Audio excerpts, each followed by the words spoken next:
Now, the types of matter, there are basically different categories that we can break it down to.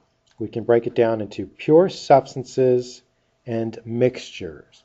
Now, pure substances have a constant defined composition and cannot be separated into simpler substances by physical means, meaning we can't break up physical substances ourselves.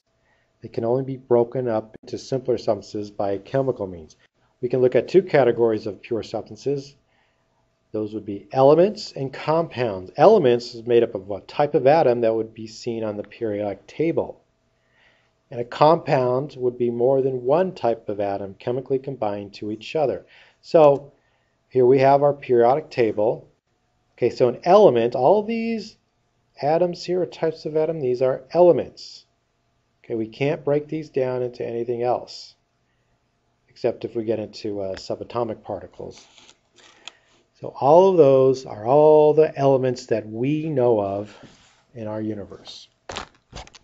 Now, compounds would be two or more of these elements chemically combined. And we'll talk more about that later as well. So a compound is two or more. An element is just one of those. I'm going to show you some elements from the periodic table. This is an element. It's a pure substance. This is lead, Pb. That's it. There's nothing in here but lead. Here we have copper. This is a block of copper. That's an element as well.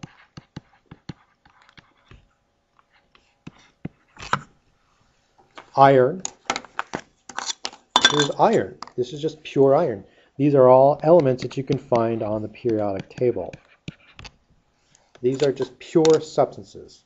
Nothing else but pure iron here, or pure copper, or pure lead. Here's aluminum. Okay, so aluminum, or as they say in Britain, aluminium.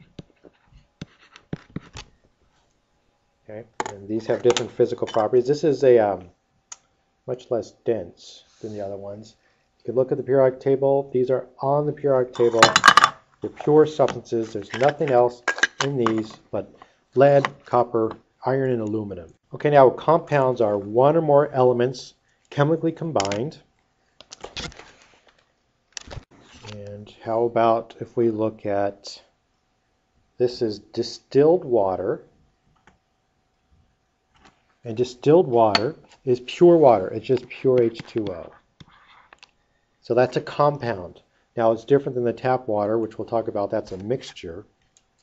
The gas from here, from the Bunsen burner, that is a compound as well. Let me see if I can. So this is a Bunsen burner. And there we go. Very exciting. So the gas there is methane, CH4. That is also a compound. Now, a lot of things that you might think are compounds are actually mixtures. The sodium bicarbonate, this stuff, sodium bicarbonate, sodium bicarbonate, that's a compound. Right? So those are, it's pure, it's nothing there. There's nothing but those elements chemically combined with each other.